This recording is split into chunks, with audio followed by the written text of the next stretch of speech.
The air doesn't just bite, it tears. At -61°C, every breath is a blade slicing the soft tissue of the throat. The wind across the frozen Lena River carries no sound, just a low tectonic hum, like the planet itself is cracking open. On a steel tower 30 meters above the snow, a narrow beam of light sways. The only color in a world bleached black and white is the orange flicker of a headlamp, catching swirls of ice fog that refuse to settle. A man hangs there. His silhouette is bulky, misshapen, a collection of layered insulation and survival gear. He moves slowly, deliberately, unclipping a carabiner with fingers that can't feel the metal. Beneath him, the city of Yakutsk is a frozen carpet of dim streetlights, each one feeding from the same grid he is about to touch. A single mistake here is measured not in minutes but in permanence. Flesh exposed for more than a few seconds turns white, then waxy, then necrotic. Steel tools left idle snap like dry twigs. The diesel in the repair truck has been converted to gel by the cold, the engine running non-stop for days. And yet, this man's heart rate is barely above resting.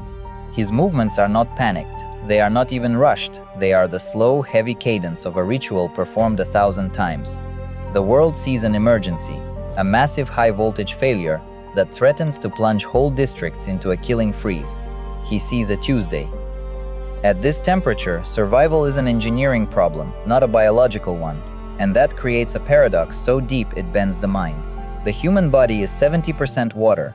Exposed to ambient air colder than any domestic freezer, unprotected cells should crystallize, burst, and die in seconds. Yet, nearly 100 emergency grid linemen in this region work these shifts every winter, climbing frozen towers, splicing cables in total darkness, and returning home with all their fingers. How? What secret hides in the layers of their clothing and the wiring of their brains? What laws of physics allow a spark to jump across a broken line without instantly freezing into a block of superconducting ice? And what failure in that elegant chain of engineering forces a man to dangle above an abyss of cold so absolute that the exhaust from his mouth falls to the ground as a shower of diamond dust before it can rise? If you want to understand what the human body can truly endure when backed by raw ingenuity, when the alternative is an entire apartment block turning into a morgue, stay with me. Press subscribe and join us as we step into a shift where a dropped wrench can shatter like glass, and where the deadliest enemy isn't the voltage, but the silence of hypothermia creeping in from the edges. The shift didn't start on that tower. It started 5 hours earlier, in a cramped, brightly lit garage that smelled of heated rubber and ozone. The radio crackled a short, impersonal code, a feeder line down in the industrial sector, cascading load imbalances threatening to take out main substation transformers. Emergency dispatch. The lineman, call him Anton, put down a mug of scalding tea. The tea was crucial. In the pre-shift preparation, every gesture matters, because at -60, a mistake made in the warm garage is a death sentence 20 minutes later. Nothing can be left to chance, and nothing can be improvised. The first layer against his skin was a fine mesh of hydrophobic polypropylene, a material that wicks away the inevitable sweat. Even in this cold, the body works. At rest, it pumps heat. Climb a tower, and the core temperature skyrockets. If that moisture stays against the skin, the moment exertion stops, the liquid freezes. The body's own armor becomes its coffin. Over that, a second skin of merino wool, trapping micro-pockets of air.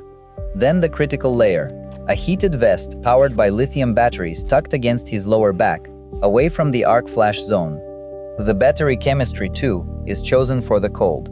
Standard lithium-ion cells, the ones in a smartphone, die in minutes. These are specialist low-temperature cells, their electrolyte altered to remain viscous enough to allow ion flow. Without them, even the best insulation is just a delaying tactic. Anton moved with a mechanic's precision, checking the seals on his insulated rubber gauntlets, double-layered, the inner glove white cotton, the outer, a massive leather and silicone sheath rated for arc flash.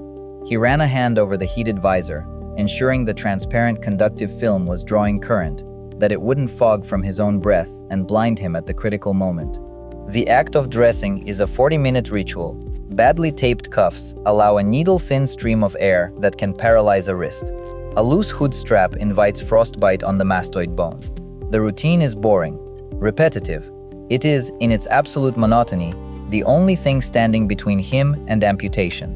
The truck, a specialized behemoth with a hydraulic bucket and studded tires, growled in the bay, its engine block heater plugged in. its gear oil kept liquid by a paraffin-fed fuel heater. He and his spotter, a younger man with the same slow, deliberate gaze, exchanged few words. They had checked the load. Spare ceramic insulators wrapped in thermal blankets. Composite hot sticks, their fiberglass cores tested for brittleness. A thermos of brutally sweet tea, designed to deliver glucose to shivering muscles. The garage door rolled up, and the air that rushed in was not air, it was an absence. A physical force that pulled the heat from the room as if a vacuum had opened. Stepping out, the snow crunched with the high-pitched squeal of crystallized water, a sound not of soft powder but of shattered glass. Anton didn't flinch. He knew the real tension hadn't even begun. The drive to the fault was a creeping journey through a city holding its breath. And what awaited them in the halo of their truck's floodlights? A snapped conductor whipping in the dark, a puzzle of frozen metal and invisible danger, was a test not just of skill, but of a very specific kind of muscle memory that science still struggles to fully map. The floodlights cut a stark cone of visibility into the swirling ice fog. There it was. The main feeder line, a thumb-thick cable of aluminum-clad steel, had snapped from its insulators. It lay half-buried in a snowdrift, its jagged end gyrating slowly in the wind, with a dry, squeaking groan against a frozen crossarm. A 10,000-volt serpent, stunned but not dead. The air around it hummed with a latent, invisible menace. To the untrained eye, it was just a broken wire. To Anton, it was a vascular rupture in the city's circulatory system. The hospital's diesel generators would be chugging now. The industrial freezers at the fish plant were sweating. A grid lineman doesn't just carry tools. He carries the silent, crushing weight of second-order consequences. He stepped down from the truck's cab, and the cold instantly performed its ritual dissection. It found the microscopic gap between his glove and cuff. It probed the bridge of his nose where the respirator sat. His body's response was ancient, scripted by evolution, and entirely wrong for this situation. His hypothalamus, the brain's thermostat, ordered his capillaries to clamp shut, a process called vasoconstriction. Blood retreated from his skin and extremities, abandoning the perimeter to save the core. His fingers would begin to lose dexterity in exactly 8 minutes. He could feel the physiological clock ticking in his bones. His spotter, Dima, was already unreeling the ground cable, his movements slow and deliberate as a deep-sea diver's. They didn't speak. Here, at the edge of a frozen infrastructure, verbal communication breaks down into a primal choreography of nods, hand signals, and shared breathing rhythms. The real work was not a battle against the elements. It was a negotiation, a delicate dance between the soft, warm machinery of the human body and the brutal, indifferent physics of the cryosphere. Anton approached the truck's control panel, his thickly gloved fingers moving with the clumsiness of a child learning piano. This is the central paradox of the emergency lineman. The skill isn't the complex splice. The skill is the simple act of unscrewing a panel or picking up a bolt when your fingers feel like frozen sausages. Muscle memory, they call it. But a deeper, more fascinating neurological adaptation is at play here. Scientists call it proprioceptive recalibration. In extreme cold, the synovial fluid in your joints becomes viscous, a biological lubricant turning to gel. Your brain, in real time, builds a new internal model of your limb's position in space. It learns to predict the lag, to compensate for the missing sensory feedback from numbed skin. An apprentice might fumble and drop a critical steel cotter pin into the bottomless powder snow, losing 10 minutes and a piece of their sanity. A master like Anton has a brain that has physically rewired itself, through years of frozen nights, to calculate trajectories with ghost limbs he can't even feel. He manipulated the hydraulic controls, the boom extending with a groan of high-tensile steel flexing against biting brass bushings. The bucket, a frigid sarcophagus of orange fiberglass, rose towards the silent crossarm. The snapped conductor had to be grabbed with a hot stick, a long, insulated pole that sat cold and inert in its composite cradle. But the cold had altered the material properties of everything. The fiberglass was not just cold.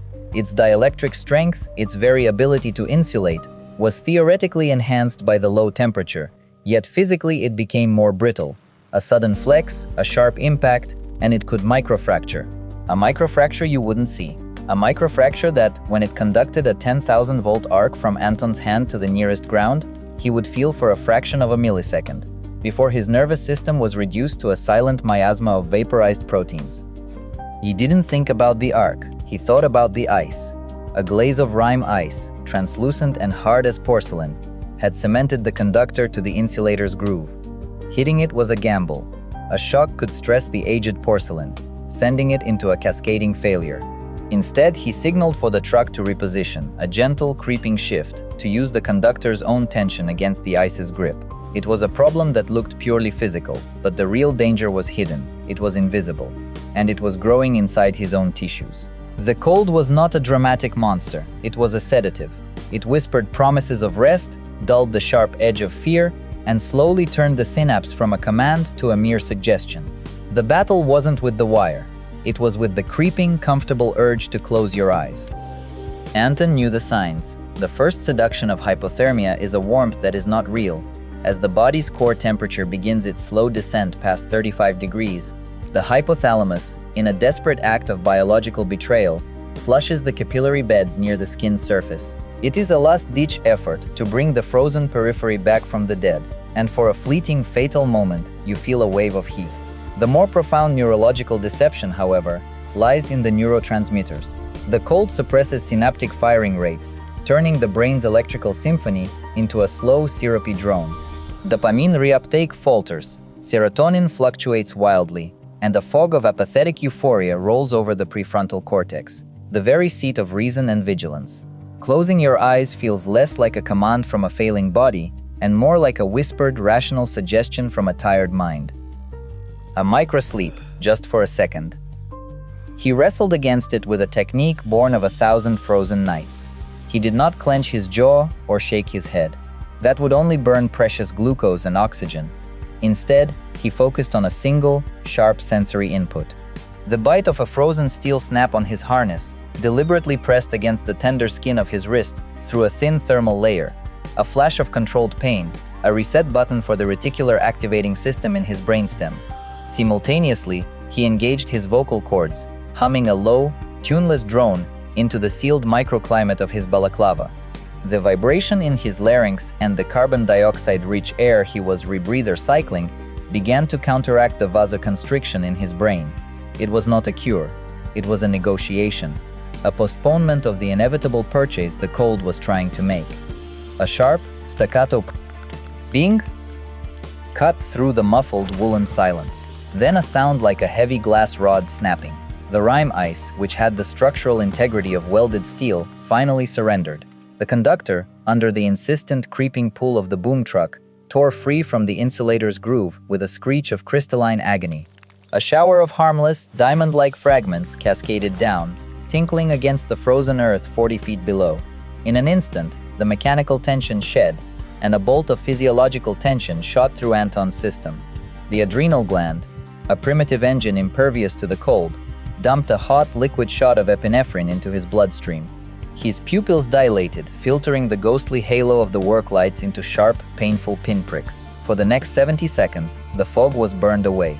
The seduction was over. The danger was no longer invisible. But physics is a chain reaction, and the released tension is just energy looking for a new home.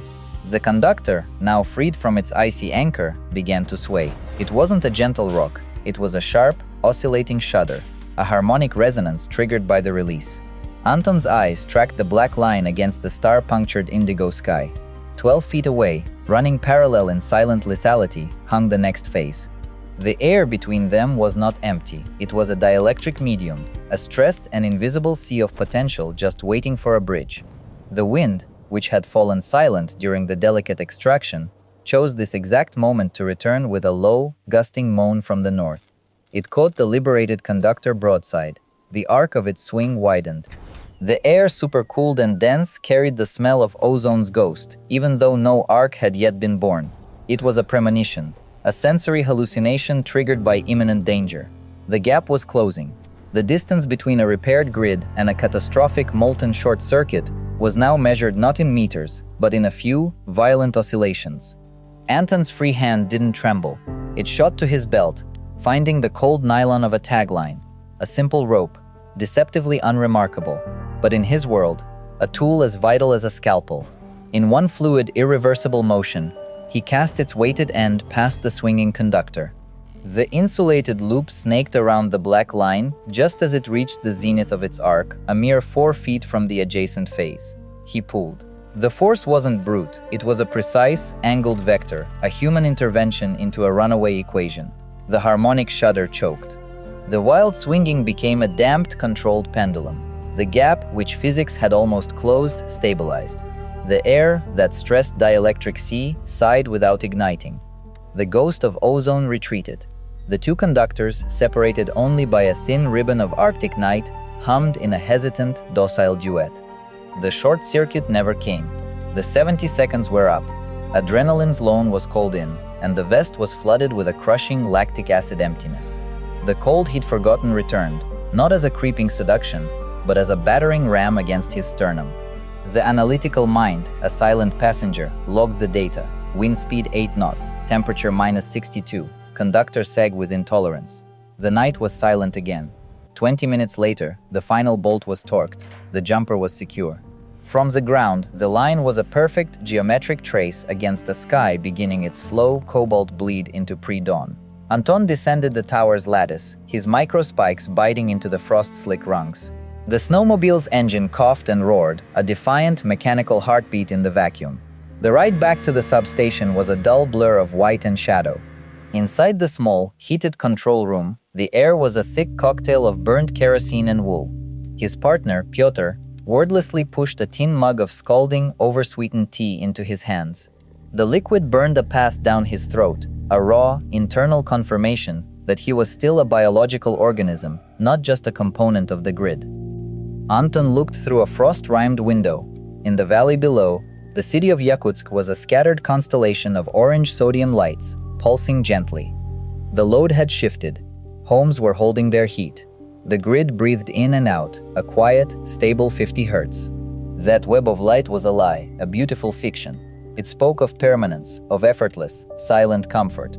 It didn't speak of the narrow oscillations, the brittle steel, or the place where a human heartbeat and a swinging conductor had to find a split-second equilibrium in the dark. He pulled off his balaclava, a cascade of ice crystals shattered on the linoleum. His reflection in the dark window stared back, hooded eyes, frostbitten patches on his cheekbones the color of stolen sunsets. The shift was over. Tomorrow, maybe tonight, the alarm would sound again. But for this one, perfect, crystalline moment, the invisible threads held. The city slept, unaware that its silent promise of light was not kept by copper and towers, but by the steady hands of the ones who climb into the abyss when the rest of the world is afraid to even step outside. So, as you flip a switch in the safety of your home, and a warm glow fills the room, ask yourself this: in the darkest, coldest hour of the night, who is holding the sky from falling? The answer isn't in the wires. It's in the echoes of a snowmobile, the steam of a single mug of tea, and the profound, unshakable stillness of a man who has just danced with death at 60 below. What invisible infrastructure do you depend on without ever questioning the human engine behind it? Tell us in the comments below.